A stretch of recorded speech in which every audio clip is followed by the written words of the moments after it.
अस्सलामुअलैकुम, मैं हूं तूबा खिज़र हयात और आप देख रहे हैं न्यूज़ 360। पाकिस्तान में उमूमन ख़वातीन जब शादी करती हैं और शादी के बाद वो अब्यूज़िव मैरिज में रहना क्यों चूज़ करती हैं? क्या शादी बचाना जान बचाने से ज़्यादा ज़रूरी है? क्या अपने लिए स्टैंड लेने का कोई तरीका मौजूद नहीं है? यह है आज का मुद्दा और इस पर आज के मुद्दे में बात करेंगे। नाज़रीन, आज के टॉपिक को सिलेक्ट करने की सबसे मेन जो वजह थी वो ये थी कि एक बहुत ही मशहूर शो है जो बोल्ड टीवी पे नशर होता है, द इंस्टा शो, जिसकी मेज़बान मतीरा खुद होती हैं। मतीरा खुद किसी तारुफ के मोहताज नहीं है, एक इंतहाई बहादुर ब्रेव लड़की जो अपने बारे में या किसी के बारे में भी बात करने से ना कतराती है, ना घबराती है और ना ही अपने कहे हुए वर्ड्स से जो है वो पीछे हटती है। वो हर वो बात कहती है जो इस माशरे के लिए तल्ख हकीकत है। चाहे वो भी रिसेंटली राबिया नम का उठकर शो से जाने पर स्टैंड लेना हो या कोई भी बात हो, हम ये देखते हैं कि मतीरा उस पर बात करती है और वही बात करती है जो सही बात होती है। मतीरा के शो में क्योंकि मुख्तलिफ मेहमान आते रहते हैं, तो इस बार मतीरा के शो में जो मेहमान बनकर आई वो कोई और नहीं बल्कि शाहताज खान थी।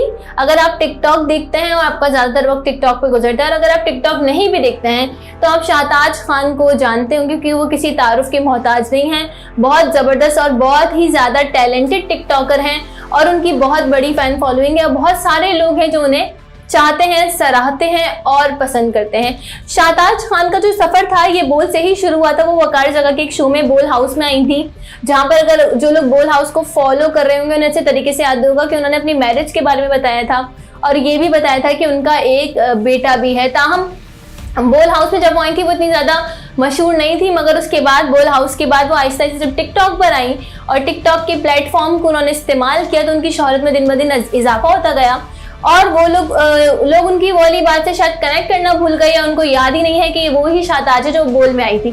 तो बहरहाल ये बात यहाँ तक चलती है। उनकी वीडियोस में शाहताज की एक बच्चा दिखता है और लोग अक्सर उसे कंपेयर करते हैं कि शायद ये शाहताज का छोटा भाई है क्योंकि वो बच्चा उसकी बिल्कुल कलर डाई से और बहुत खूबसूरत है, बिल्कुल शाहताज में मिलता है। तो ऐसा लगता था और लोग ऐसा मानते थे कि भाई वो शायद शाहताज का भाई है। अभी रिसेंटली शाहताज ने टिकटॉक पर एक वीडियो अपलोड की जिसमें वो ये क्लैरिफाई कर रही है कि ये मेरा भाई नहीं है, मैंने आज तक कभी इसे भाई नहीं बोला बल्कि ये मेरा बेटा है और ये मुझे शाहताज ही बोलता है क्योंकि ये मेरी अम्मी को अम्मी कहता है। और वो नॉर्मल है, हमने देखा है कि हमारे खानदान में भी आपके आसपास भी बहुत सारे ऐसे बच्चे होंगे जो अपनी नाना या फिर दादा और दादी से ज्यादा उनसियत रखते हैं तो उन्हें अम्मी अब्बू कहते हैं बजाय अपने अम्मी अब्बू के। तो खैर, शाहताज आती हैं मतीरा के शो में तो मतीरा उनसे पूछती हैं कि अपनी शादी के बारे में बताओ। तो वो कहती हैं कि 2016 में मेरी शादी हुई थी जब मैं महज 17 साल की थी। मेरी शादी बिल्कुल परियों की कहानी की तरह नहीं थी, कोई फेरी टेल नहीं थी, बल्कि बहुत ही ज़्यादा मुश्किल से घिरी हुई शादी थी।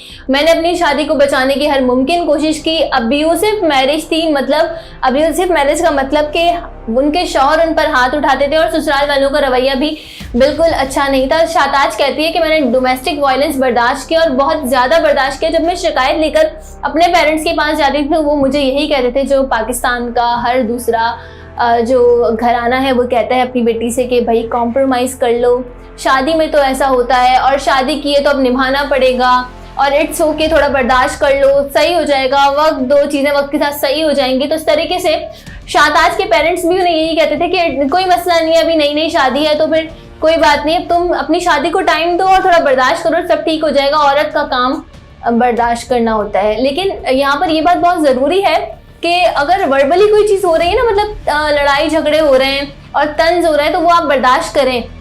हम ये नहीं कह रहे कि आप वो बर्दाश्त नहीं करें, वहाँ आप थोड़ा सब्र का दामन पकड़ें कि कभी थोड़ा आप बोले और कभी थोड़ा सामने वाला बोले, दोनों एक साथ ना बोले क्योंकि इस तरीके से लड़ाई बढ़ती है। लेकिन अगर हाथ उठ रहा है, जब हाथ उठने तक नौबत आ रही है तो फिर बोलना बनता है। बोलना नहीं बनता बल्कि एग्जाम्पल बनना बनता है अपने ख़ानदान की बाकी तमाम लड़कियों के लिए और अपनी सोसाइटी की बाकी लड़कियों के लिए। तो खैर बहरहाल शाहताज ये भी बताती हैं कि फिर जब मैं प्रेग्नेंट हुई तो मुझे ये कहा गया कि ये जो बच्चा है इसका मिसकैरेज कर दो, ये बच्चा नहीं चाहिए। और उनको प्रेगनेंसी के दौरान भी उनका शौहर जो है वो मारता पीटता था, इस लेवल तक हुआ। उसके बाद शाहताज मतीरा को बताते हुए आबदीदा भी होती हैं कि उनकी मैरिड लाइफ बिल्कुल अच्छी नहीं थी, बहुत बुरी तरीके से गुजरी। वो एक डरावना ख्वाब था जो वो जी रही थी। उनके ससुराल वालों का रवैया भी बहुत बुरा था, लेकिन फिर अल्लाह ताला ने उन्हें खूबसूरत से प्यारे से बेटे से नवाजा। तो यही होता है कि जब बच्चा होता है तो लोग समझते हैं कि चलो ठीक है, अब औलाद अल्लाह ताला ने दे दी है तो औलाद के बाद सामने वाला समझ जाएगा या संभल जाएगा। लेकिन शाहताज कहते हैं कि ऐसा नहीं हुआ और फिर उन्होंने वाकई उसके बाद उन्होंने अपने लिए स्टैंड लिया और वो अपने घर आ गई और खुला की दरख्वास्त जो है वो दायर कर दी। और उसके बाद अब वो कह रही हैं कि वो अपनी ज़िंदगी बहुत सुकून से गुजार रही हैं। और ये बताते बताते वो आबदीदा भी हुई हैं, क्योंकि 17 साल की उम्र और सिर्फ 1.5 साल उनकी शादी चल सकी। अगर हम सोचें तो कितना ज़्यादा डैमेजिंग है किसी इंसान के लिए, उसकी मेंटल हेल्थ के लिए।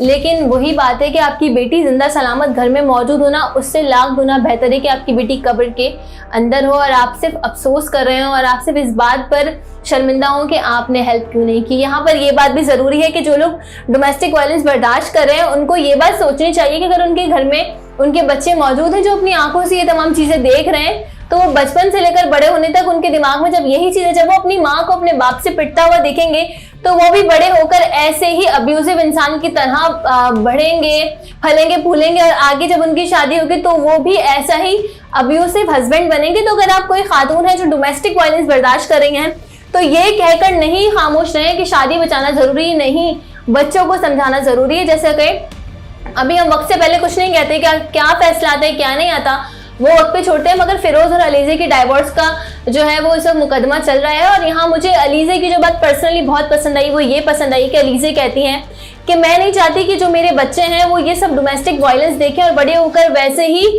दरिंदर जानवर की तरह बने जो कि मैं बर्दाश्त कर रही हूँ और वैसे ही अब्यूजिव हस्बैंड बने जो कि मुझे मिला है। तो उन्होंने अपने बच्चों के लिए स्टैंड उठाया, तो ये स्टैंड उठाना बहुत ज़रूरी है। वायलेंस होता है, चाहे वो वर्बली हो, इमोशनली हो, मेंटली हो या फिजिकली हो। वायलेंस बिल्कुल गलत है। किसी भी रिश्ते में अगर हाथ उठने तक नौबत आ जाए तो वो हाथ उठने से पहले कट जाना चाहिए, वो रिश्ता ख़त्म हो जाना चाहिए। क्योंकि इस्लाम में और मज़हब में, इस्लाम में हमारे किसी भी तरीके की सकाफत इक़दार में इसकी कोई जगह नहीं है कि आप किसी पर हाथ उठाएं और हाथ उठा के आप अच्छा फील करें कि मैंने बड़ा अच्छा काम किया है। और अगर आप बर्दाश्त कर रही हैं तो आप भी गलत कर रही हैं। अल्लाह के यहाँ आप भी उतनी ही बड़ी मुजरिम है जितना कि हाथ उठाने वाला। तो इससे पहले कि लोग आपके लिए हैशटैग बनाएं, अपना हैशटैग खुद बनाएं। अगर कुछ नहीं कर सकती, फैमिली सपोर्ट नहीं करी, तो सोशल मीडिया का सहारा लें।